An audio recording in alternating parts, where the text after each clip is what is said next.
ನಾನು ಅಲ್ಲೇ ತೆಗೈತಿ ಇದು ಹೊಸ ಐಡಿಯಾ ನೋಡ್ರಿ ಅಂತ ಜನರಿಗೆ ಕಲ್ಯಾಣ ಆಗುವಂತ ಜನರಿಗೆ ಒಳ್ಳೇದಾಗುವಂತ ಅದಕ್ಕಾಗಿ ಇದೊಂದು ಹೊಸ ವಿಚಾರ ಬಹಳ ಹೊಸ ವಿಚಾರ ಇದೆ. ಅದಕ್ಕಾಗಿ ಇಂತ ಅಂಗಡಿ ಹಾಕಿದ್ರಿಂದ ಇಂತ ವ್ಯವಸ್ಥೆ ಮಾಡಿದ್ರಿಂದ ಬಡ ಗ್ರಾಹಕರಿಗೆ ಯಾರು ₹100 ದುಡ್ಡಿಗೆ ₹50 ಬಂಗಾರ ಮಾರ್ಕೊತಿದ್ರು ಅವ್ರಿಗೆ ₹100 ಸಿಗ್ತದೆ ಅಂತ ಒಂದು ಕಲ್ಯಾಣಕಾರಿ ಅಂಗಡಿ ಇದೆ. ಇದು ಬೆಳವಣಿಗೆ ಆಗ್ಲಿ, ಈ ಸುತ್ತಮುತ್ತಲು ನಮ್ಮ ಇಳಕಲ್ ಹುಡುಗನ ಭಾಗಕ್ಕೆಲ್ಲ ಇದನ್ನ ಹೆಚ್ಚು ಪ್ರಚಾರ ಮಾಡ್ರಿ. ಮತ್ತು ಬ್ಯಾಂಕ್ಗಳು ಎಲ್ಲಾ ಫೈನಾನ್ಸ್ ಅಂಗಡಿಗಳು ಇದಕ್ಕ ಬಡ್ಡಿ ವ್ಯಾಪಾರ ಮಾಡ್ತಿರ್ತಾರ, ಅವ್ರ ಕಡೆನೂ ಬಂಗಾರ ಇಟ್ಟಿರ್ತಾರೆ. ಅವರು ಬಡ್ಡಿ ಬಂಗಾರ ಸೇರಿ ಬಡ್ಡಿ ಗಂಟು ಸೇರಿ ಅದು ಬಹಳ ಆಗಿರ್ತೈತಿ. ಅದನ್ನು ತಾವು ಮಾರಾಟ ಮಾಡಿ ತಾವು ಸ್ವಲ್ಪ ದುಡ್ಡು ತಗೊಂಡಿರ್ತಾರ. ಅದಕ್ಕೆ ಅದರಿಂದ ಶೋಷಣೆ ಆಕತಿ.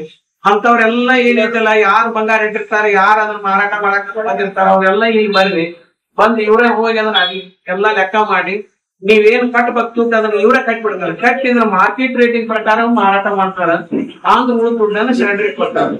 ಅಂತ ಒಂದು ಒಳ್ಳೆ ಅಂಗಡಿ ಇದೆ.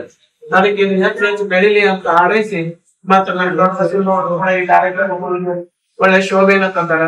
ಮತ್ ಮಾತಾಡ್ತಾರೆ ಶ್ವೇತಾ ತಾಯಿ ಅವರು ಚಲನಚಿತ್ರ ಸುಪ್ರಸಿದ್ಧ ಚಲನಚಿತ್ರ ನಟಿಯವರು, ಅವರು ಕೂಡ ಈ ಕಾರ್ಯಕ್ರಮ ಶೋಭೆ ಹೆಚ್ಚಿಗೆ ಮಾಡಿದ್ದಾರೆ. ಮತ್ತೆ ನಮ್ಮ ರಾಜು ಜತ್ತಾರ್ಗಳು ಹುಬ್ಬಳ್ಳಿಯಿಂದ ಬಂದಾರ, ಬಹಳ ಅರ್ಜೆಂಟ್ ಆಗಿ ಅದಾರ ಅವರು. ಆದ್ರೂ ಕೂಡ ಅವ್ರು ನಮ್ಮ ಅಂಗಡಿ ಪರಿವಾರಕ್ಕೆ ಒಂದು ಶಕ್ತಿಯನ್ನು ತುಂಬಬೇಕು ಅಂತ ಹೇಳಿ ಅವ್ರು ಇಲ್ಲಿ ಬಂದಿದ್ದಾರೆ.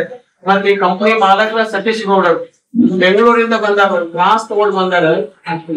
ನಮ್ಮ ಅಂಗಡಿ ಎನ್ನುವಂತ ಭಾವನೆಯಿಂದ ಬಹಳ ಸದ್ಭಾವನೆಯಿಂದ ಅವ್ರು ಬಂದಾರ.